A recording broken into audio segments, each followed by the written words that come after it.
सभी को मेरा नमस्ते।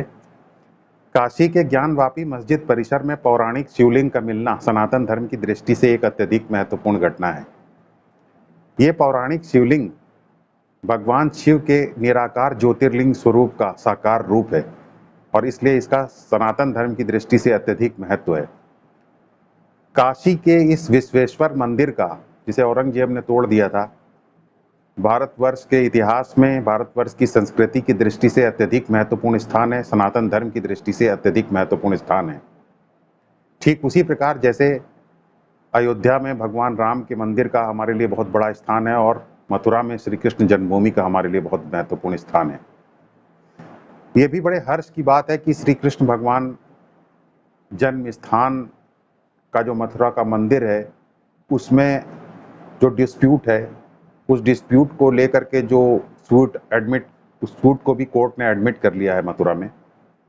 वो सूट भी बड़ा आश्चर्यचकित कर देने वाला है। ये कुछ इस तरीके का वहाँ सूट है कि 1968 में श्री कृष्ण जन्मभूमि परिसर में जो मस्जिद बनी है, जिसे औरंगजेब ने बनवाया था केशव देव मंदिर को तुड़वा करके, जितनी जगह में वो मस्जिद बनी हुई है उसके लिए समझौता करके वो उतनी जगह दे दी गई है ईदगाह कमेटी को। अब ये ईदगाह कमेटी के साथ समझौता करने वाले जो व्यक्ति हैं, उनका श्री कृष्ण जन्मभूमि ट्रस्ट से वास्तविक रूप से कोई संबंध नहीं है। ये कुछ इस तरीके की बात है कि हमारी और आपके बीच में लड़ाई हो रही है और कोई तीसरा व्यक्ति जाके आपसे समझौता कर ले और हम ऐसे खड़े रह जाएं। ये कुछ वहां पे इस तरीके की बात हुई। उसमें ऐसा समझौता कराने वाले लोगों में कुछ बड़े नेता थे, जिसमें एक व्यक्ति मध्य प्रदेश के मुख्यमंत्री थे और एक व्यक्ति बिहार के गवर्नर थे। खैर, ये समझौता हुआ। ये समझौता ही इस सूट में चैलेंज किया गया है, श्री कृष्ण जन्मभूमि मंदिर प्रकरण में।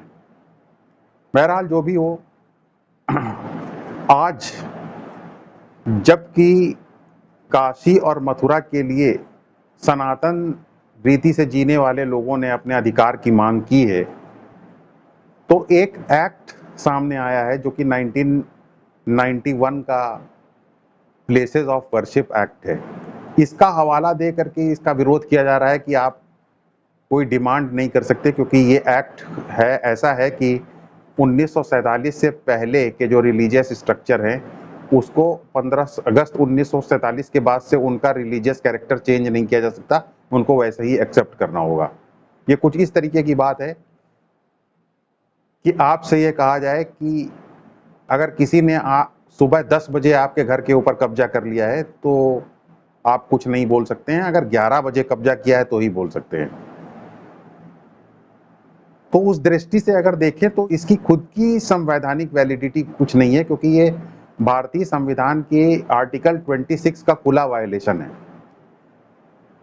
इस तरीके के एक्ट तो सबका गला ही घोंट देंगे, क्योंकि इस तरीके के एक्ट तो हमको कानूनी अधिकार ही नहीं देते हैं अपने खिलाफ जो अत्याचार हुआ है उस अत्याचार को रोकने के लिए। क्योंकि अगर हम इस अत्याचार को रोकने की कोशिश करते हैं जो औरंगजेब ने हमारे साथ किया, तो ये कानून हमें ये अधिकार ही नहीं देता कि हम अपनी लड़ाई लड़ सकें, सनातन धर्म की रीति के अनुसार जी सकें।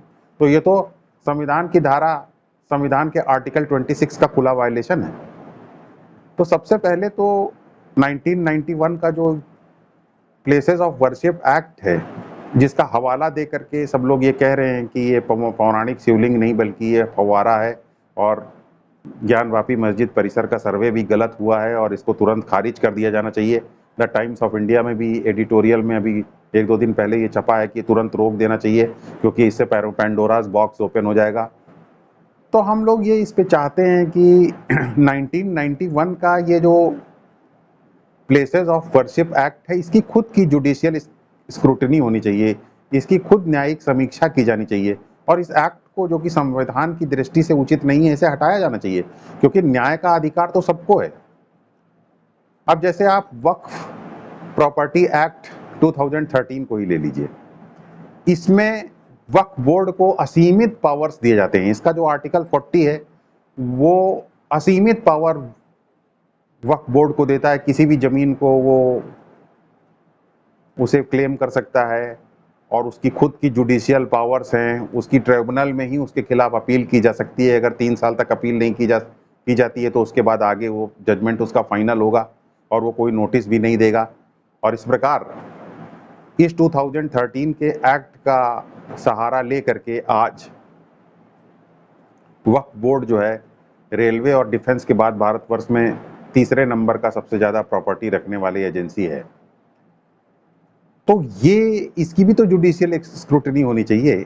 तो ये किस प्रकार का तुष्टीकरण की नीति है, ये किस प्रकार का तुष्टीकरण है, ये किस प्रकार का नार्सिसिस्टिक तुष्टीकरण है कि एक पक्ष को इतने अधिकार हैं कि वो एक पैरेलल जुडिशियल सिस्टम, पैरेलल समानांतर न्यायिक व्यवस्था तक चला सकता है, और दूसरे के अधिकार इतने कम हैं कि वो अपने ऊपर हुए जुल्म के अगेंस्ट आवाज भी नहीं उठा सकता। उसके अगर धार्मिक संस्थानों के ऊपर कोई चोट हुई है तो उसका सर्वे भी नहीं करवा सकता, उसका जुडिशियल रिव्यू भी नहीं करा सकता। ये किस प्रकार की आजादी है?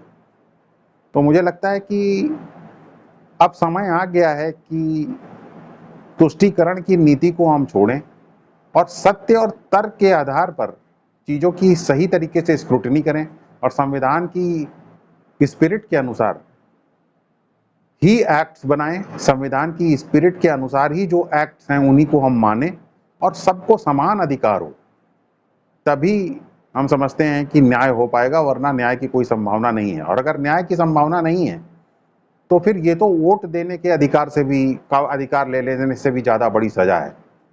तो ये अगर इस प्रकार की सजा किसी को मिलती है कि उसे न्याय का ही अधिकार नहीं है, तो ये तो कुछ इस तरीके की बात हुई कि वो अभी भी आजाद भारत में नहीं रह रहा है, बल्कि वो गुलाम भारत में रह रहा है। तो सबको इन सब चीजों के ऊपर विचार करना चाहिए और इसको लेकर के थोड़ा सतर्क रहना चाहिए कि पार्लियामेंट जो एक्ट्स पास कर रही है उन एक्ट्स की जुडिशियल समीक्षा होनी चाहिए, उसकी क्या जुडिशियल सार्थकता है इसके ऊपर विचार किया जाना चाहिए और उसके खिलाफ आवाज उठाई जानी चाहिए अगर उसमें कोई गलती है, ताकि कोर्स करेक्शन किया जा सके और सबको जो उचित है वही